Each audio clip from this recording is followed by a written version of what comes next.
I am continuing my journey through the Revolutions podcast by Mike Duncan, and I just finished season 7, The Revolutions of 1848, and I'm here to share my thoughts on it. I did what I usually do, which is I listened to it 3 times through. This is a habit I've developed over the years when listening to audiobooks and podcasts, largely just because I'm doing other things while I'm listening to them. I'm working on my computer, I'm cleaning up around my room, I'm tidying my desk, I'm getting dressed in the morning as I get ready for work, etc.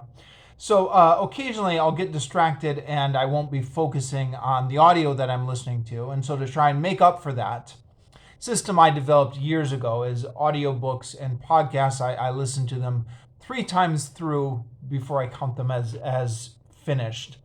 Uh, that being said, though, I do worry that this has caused me to get into a bad habit of paying less attention. The fact that I know I'm going to be hearing it a second or third time causes me sometimes to be less worried about paying attention to it the first time, and then I tend to zone out through spots sometimes, especially if an episode is particularly information dense and I'm not already familiar with any of the information in it. So I do that every time, and I've done that this time with the Revolutions of 1848. I actually listened to the Revolutions of 1848 4 times. The reason is because right in the middle of my third listening, I got distracted by another podcast. I'm reading the Romance of the Three Kingdoms now, and I wanted some help reading that book, so I started listening to the podcast Discourse of the Three Kingdoms, which is a podcast all about the Three Kingdoms, and I'll link in the description to my review of that down below. But that distracted me a little bit from the Revolutions of 1848. So when I got back to the Revolutions of 1848 and finished my third listening of it, I thought I'll go for one more listening just to refresh it in my memory. After all, as Mike Duncan himself said in episode 7.33 of the Revolutions of 1848, he said, "If any revolution needs one last final pass to try to figure out what the heck just happened, it's the Revolutions of 1848. So taking that as my motto, I did a fourth listening of it. I found really during all 4 listenings, I was most actively engaged in the sections dealing with the French Revolution. And I think that's in part because I had background in that. I've read more about 19th century French history. I recognized most of the names that Mike Duncan was talking about, so they fit into the schema I already had for events in French history or notable people in French history. So I was able to. I think that familiarity with it helped me to track with the narrative better, which helped me to engage my interest, and perhaps as well familiarity with it just made it more interesting to a certain extent. Like I was kind of predicting what he was going to say because I knew which events were coming around the corner. The events in Italy and Vienna and Hungary and Germany I was less familiar with. I have read some books on 1848, and I'll talk about that in a moment. But I don't remember them very well. It's been years. It's faded in the memory. And although I remember some of the stuff that happened in Italy and Germany and Austria and Hungary, etc., I don't remember it well enough to have an active schemata for it as I'm listening along to the podcast. So a lot of the information was new to me or felt like it was new to me from those other countries. And some of the information dense episodes, I do admit, I was not actively engaged in listening. Some of it just washed over me, even after listening to it 4 times. But I'll talk about what I can talk about. So let's start all the way at the beginning, which is what the heck are the revolutions of 1848? For anyone out there who might not know. Um, I suspect I'm probably speaking for a lot of Americans when I say that I never heard of the revolutions of 1848 until I was in college. High school history classes in America, we studied Western civilization. So we studied the Greeks and the Romans, and we studied the fall of the Roman Empire, and we studied the Middle Ages, the Holy Roman Empire. We studied the William of Normandy's conquest of Britain and kind of all that stuff, conquest of England, excuse me, and all that stuff. But we my high school curriculum kind of left Europe behind once America was discovered. So Western civilization in my high school history classes kind of only covered Europe up to the discovery of America, or maybe the American War of Independence. Then, of course, Europe comes back in World War II and the Cold War. But 19th century Europe was pretty much, we didn't cover that in my high school history classes. It wasn't until college that I think I first realized how big a deal the French Revolution was. I had a history professor talk about it, and he said, there's the American Revolution, but he said nobody cared about the American Revolution because it was off in the colonies. So the French Revolution, right in the heart of Europe, that was like the big game changer in European history. So that got me interested in the French Revolution and what was going on in Europe in that time. And then I remember I was taking a modern European history course, and we got up to the revolutions of 1848, where there were major revolutions in most European cities, or a lot of them at least. The Italy, Germany, Hungary, Austria, and France just all erupted in major revolutions. Now, they were ultimately failed revolutions, but they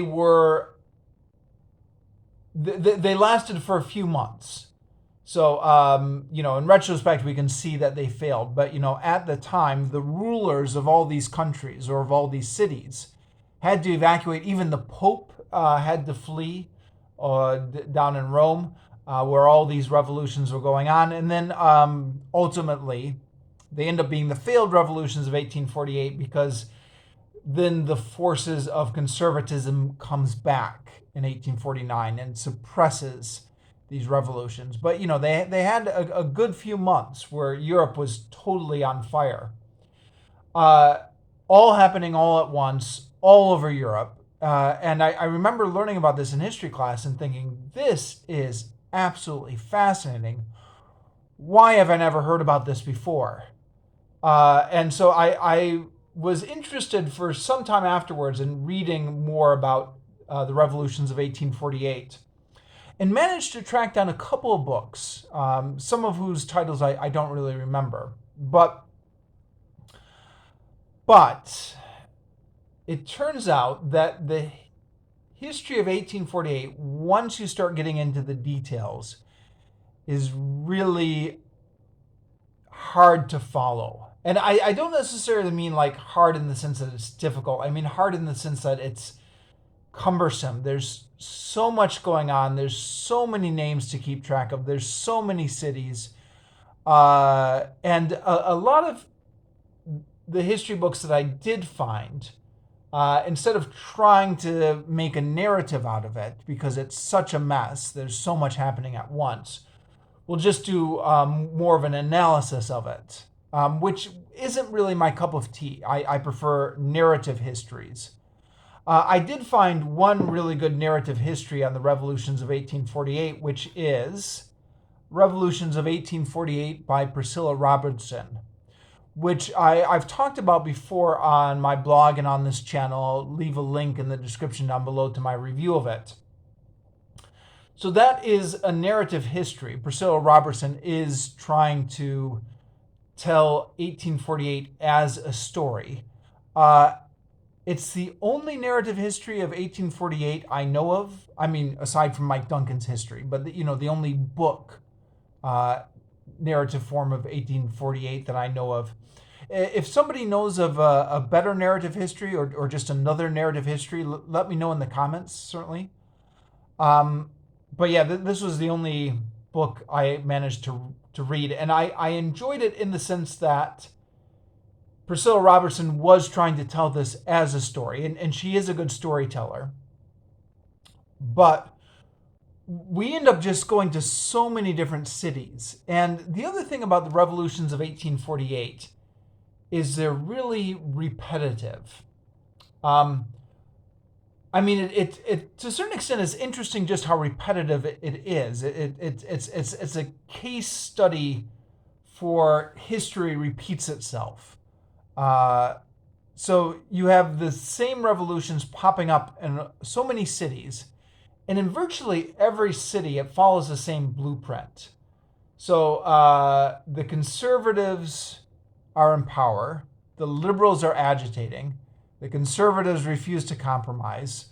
A revolution breaks out in which the liberals are briefly ascendant, but then the radicals are agitating and the liberals refuse to compromise with the radicals. So then the radicals fight against the liberals, and there's kind of a rift within the revolution.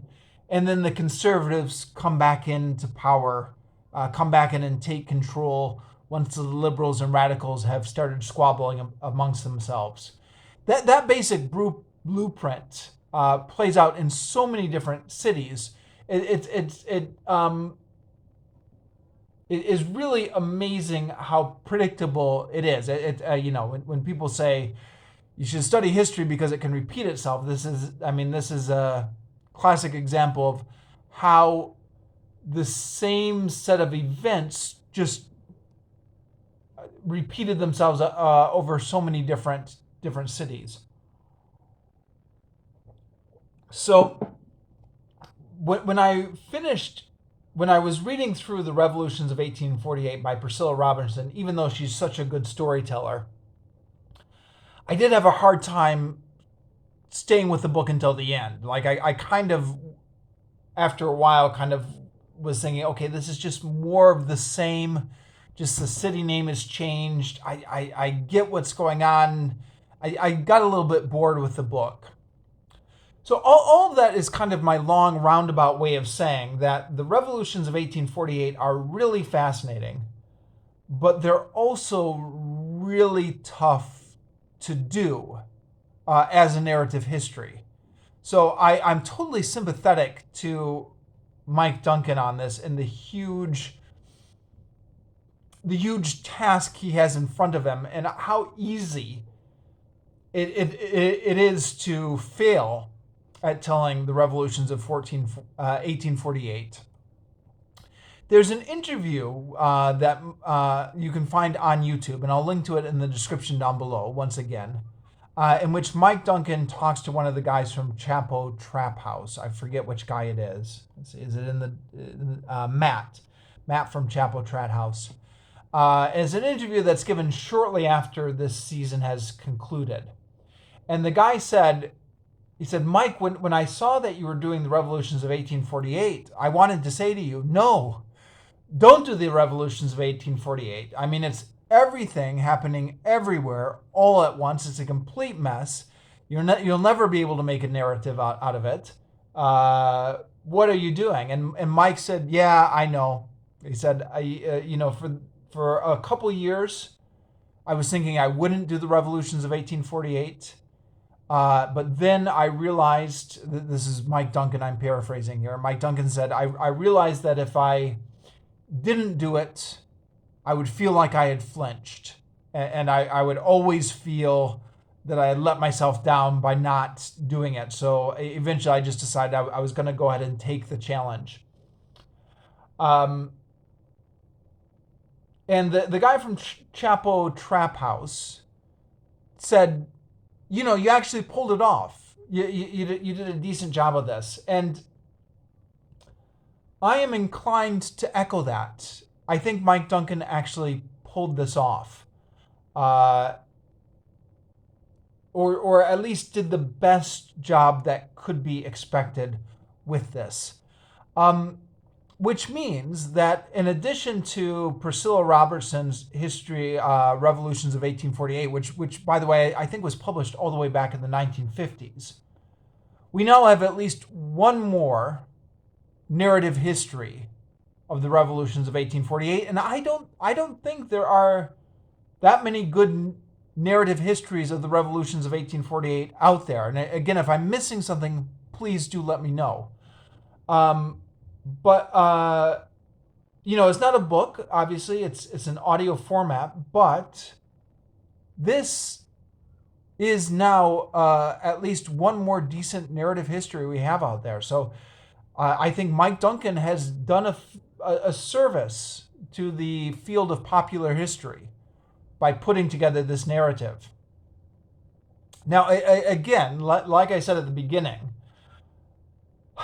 there were some very information-dense episodes out here, and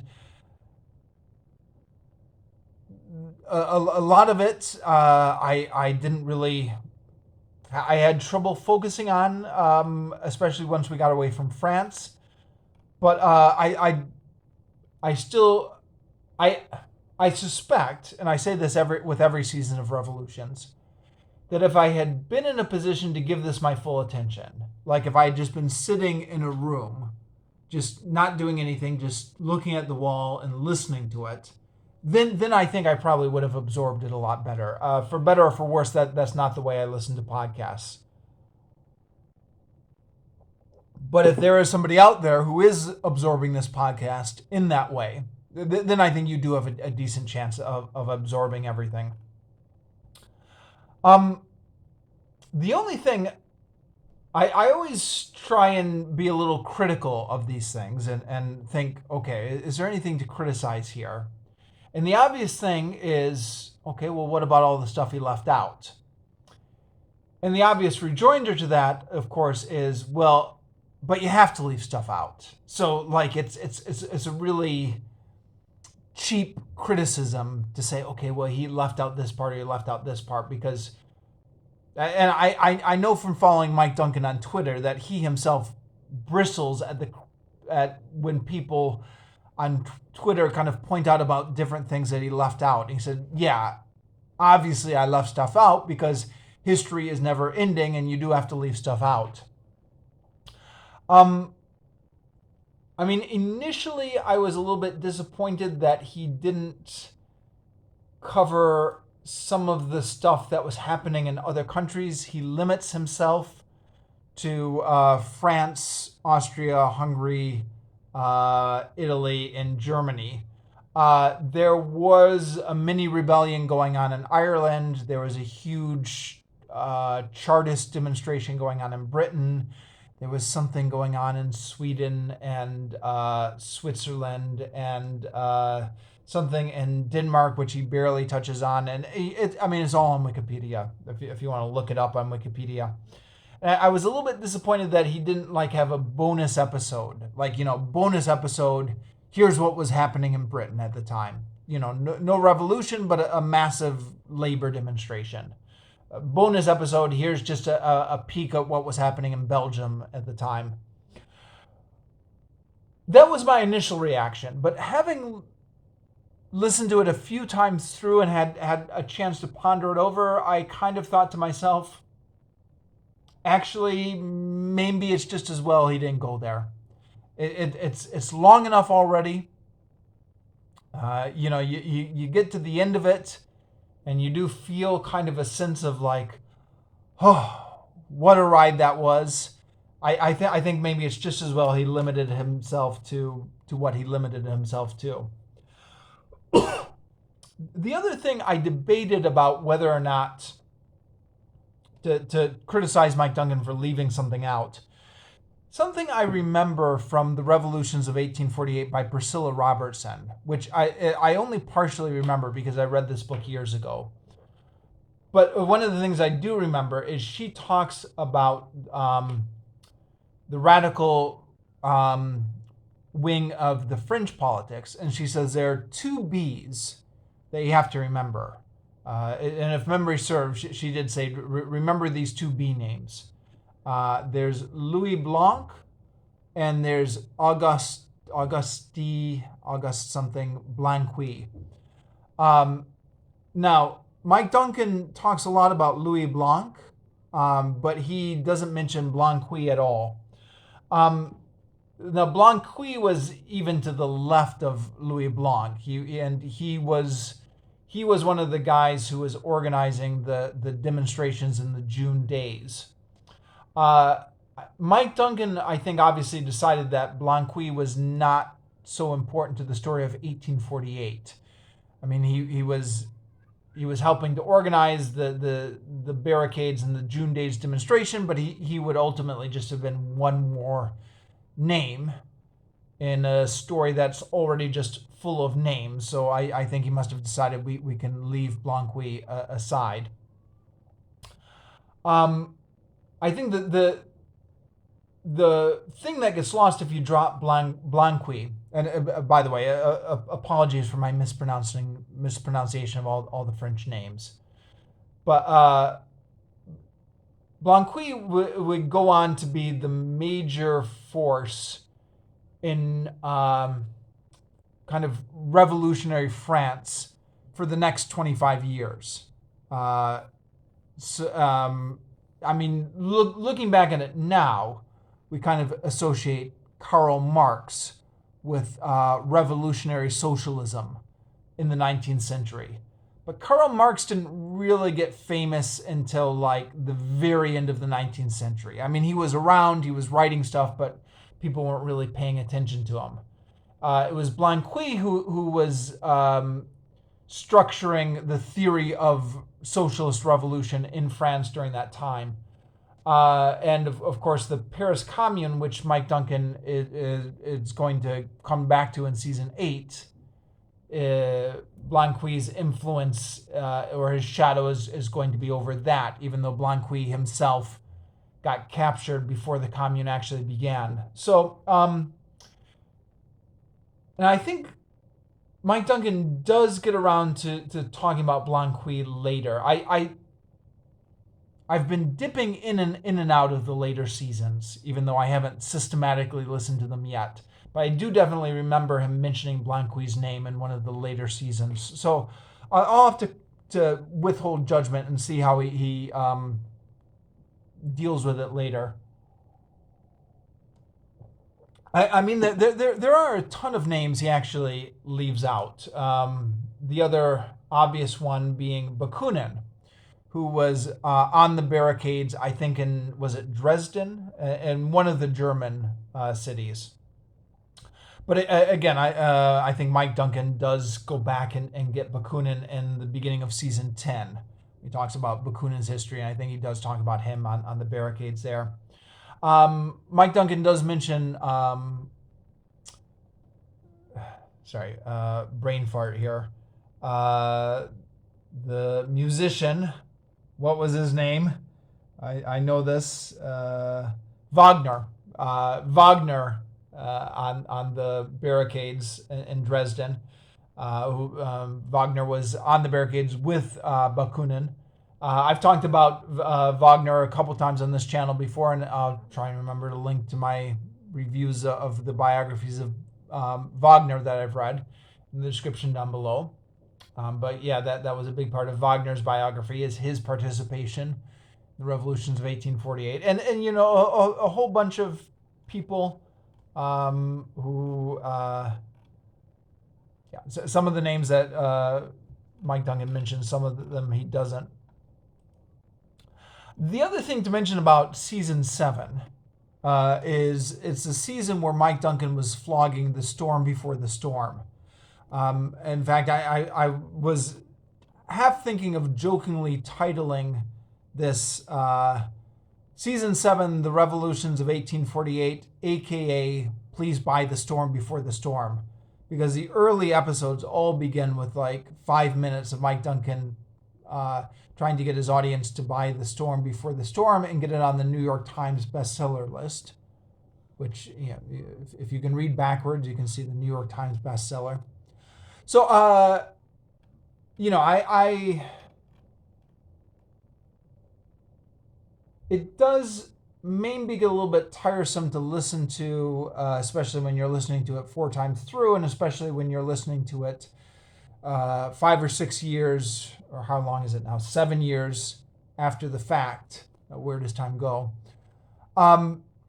But I do like The Storm Before the Storm. I did read it and gave it a favorable review on this channel, and I'll link to my review down in the description down below.